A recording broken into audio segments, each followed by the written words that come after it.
Palabra del día del Evangelio según San Mateo, capítulo 5, versículo 1 al 12. Escuchemos. En aquel tiempo, al ver Jesús el gentío, subió al monte, se sentó y se acercaron sus discípulos, y abriendo su boca, les enseñaba diciendo: Bienaventurados los pobres en el espíritu, porque de ellos es el reino de los cielos. Bienaventurados los mansos, porque ellos heredarán la tierra. Bienaventurados los que lloran, porque ellos serán consolados. Bienaventurados los que tienen hambre y sed de justicia, porque ellos quedarán saciados. Bienaventurados los misericordiosos, porque ellos alcanzarán misericordia. Bienaventurados los limpios de corazón, porque ellos verán a Dios. Bienaventurados los que trabajan por la paz, porque ellos serán llamados hijos de Dios. Bienaventurados los perseguidos por causa de la justicia, porque de ellos es el reino de los cielos. Bienaventurados vosotros cuando os insulten y os persigan y os calumnien de cualquier modo por mi causa. Alegraos y regocijaos, porque vuestra recompensa será grande en el cielo. Palabra del Señor. Gloria a ti, Señor Jesús.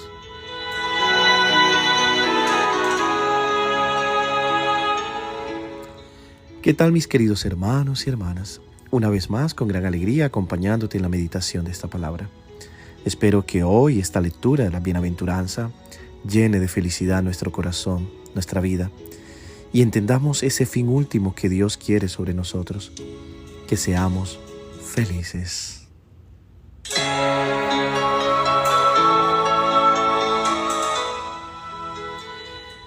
Mis queridos hermanos y hermanas, el Evangelio del pasado domingo presentó el inicio del ministerio de Jesús en Galilea, su llamado a la conversión, la elección de algunos discípulos y la difusión de su fama.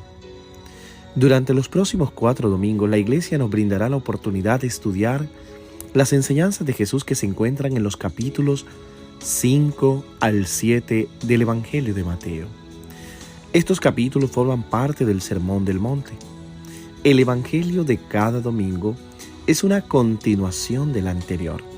Corresponden al primer discurso del Evangelio de Mateo y deben interpretarse en su contexto, no como una serie de dichos aislados.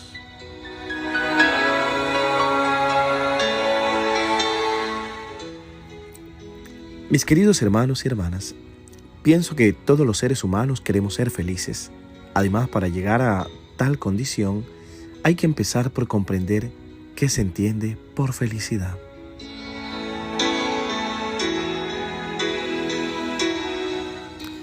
Si nos fijamos bien, también Jesús, cuando comienza su primera lección, que es el primero de los grandes discursos que estructura el Evangelio de Mateo, parte precisamente del tema de la felicidad. Quizás porque sabe bien qué es lo importante para el hombre. Y de este modo niega todas aquellas interpretaciones del cristianismo que, al omitir este pasaje, lo convierten en la religión de los infelices y de los renunciantes. Pero, para entrar en esta escuela de Jesús y comprender sus palabras, es necesario, como dijo en el capítulo anterior, cambiar la manera de pensar. Jesús comienza precisamente con una aclaración de lo que debemos entender por el término felicidad, liberándonos de falsas expectativas que considero nos pueden llegar a confundir.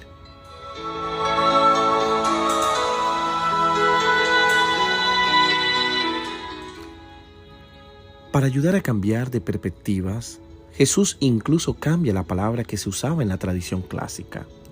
Por ejemplo, Aristóteles, para hablar de felicidad, en sus escritos como de la ética, indicaba que la felicidad con el término eudaimonía, queriendo decir aquella predisposición a poner en marcha conductas para alcanzar un fin, que nos debe conducir progresivamente hacia la realización de nosotros mismos. En otras palabras, para Aristóteles tenemos que trabajar duro si queremos ser felices. La felicidad depende de nosotros. Debemos conquistarla implementando comportamientos adecuados.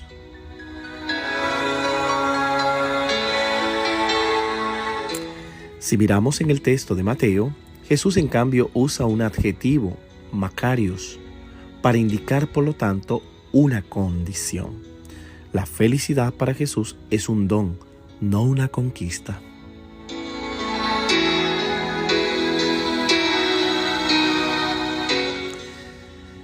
La felicidad es solo obra de Dios, no del hombre. El texto sobre la bienaventuranza, es decir, sobre las situaciones en las que podemos ser felices, comienza y termina con la expresión reino de los cielos. Es una figura retórica, la metonimia, que indica un lugar en el lugar de quien vive allí. En otras palabras, esta expresión ocupa el lugar de Dios, que es el verdadero protagonista de este texto. Es Él quien nos hace felices, es más, es nuestra felicidad.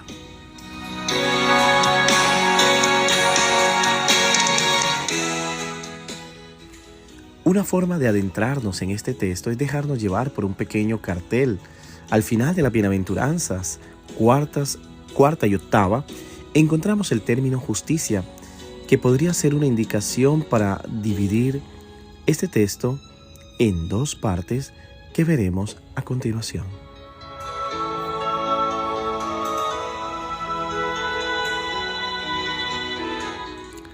De hecho, las 4 primeras bienaventuranzas tienen que ver todas con situaciones de carencia. Los pobres de espíritu son aquellos que no tienen a qué aferrarse, no tienen ídolos, están libres de ataduras, no tienen quien los defienda. Solo así se puede reconocer que Dios es el único Señor. Solo así podemos acoger a Dios como centro y fundamento de nuestra vida. De hecho, aquí Mateo usa el verbo en tiempo presente. De ellos es el reino de los cielos.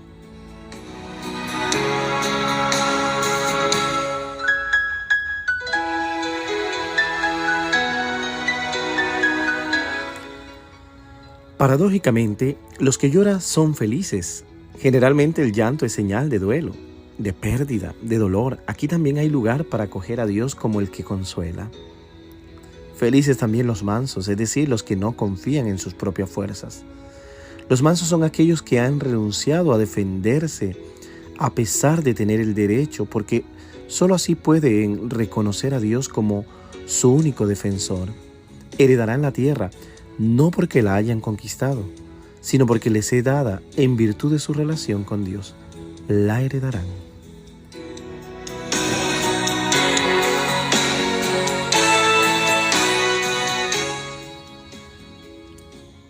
Esta carencia es aún más evidente en la última bienaventuranza, la de los que tienen hambre y sed de justicia. El hambre y la sed han sido siempre la imagen del deseo, es decir, de una carencia profunda. Aquí se trata del deseo de justicia, que es el lenguaje bíblico, indica la voluntad de Dios. Son los que tienen el deseo de que se haga su voluntad.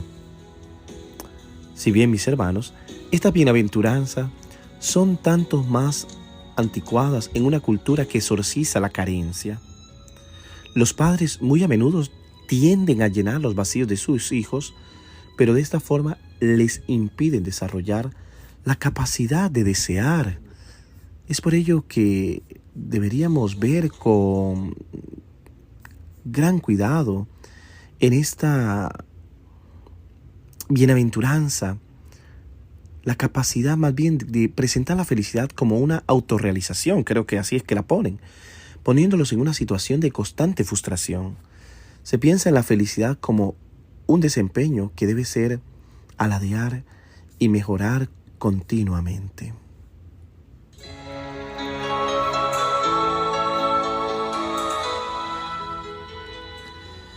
Por tanto, la pregunta que a veces sacude nuestra vida se refiere precisamente al sentido de lo que vivimos. ¿Cuándo vale la pena vivir la vida? Quizás sea esta la pregunta que puede hacernos descubrir el rostro de la felicidad. De hecho, las últimas 4 bienaventuranzas nos llevan fuera de nosotros mismos. Son situaciones relacionadas porque la felicidad consiste en un para ¿para quién o para qué vivimos?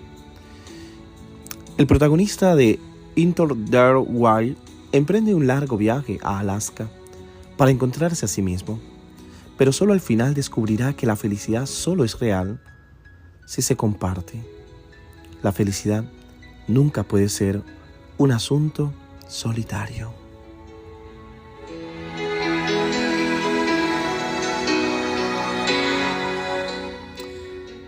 La quinta bienaventuranza habla en efecto de los misericordiosos, es decir, de los que tienen siempre el corazón con los miserables. Felices los que saben ver a su alrededor a los necesitados y saben acercarse. Felices los que tienen una mirada pura, es decir, los que miran a los demás con transparencia, sin segundas intenciones y sin envidia. La felicidad entonces depende mucho de la forma en que miro a los demás. Muchas veces nos alimentamos de miradas críticas, de miradas de desprecio. Son miradas que nos envenenan y que ciertamente no nos ayudan a ser felices.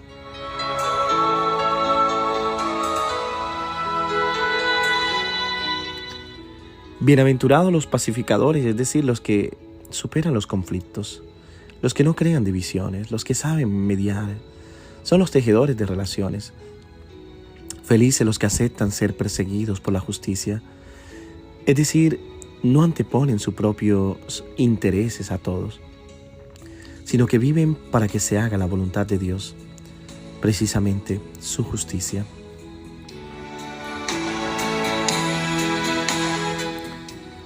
Mis hermanos y hermanas, estas 8 situaciones son pues emblemáticas de lo que sucede en nuestra vida.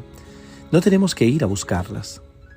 En la vida, por tanto, podemos ser felices si sabemos acoger a Dios en estos momentos que objetivamente también pueden ser fatigosos y difíciles, sabiendo de nosotros mismos y sin recaer en nuestras necesidades.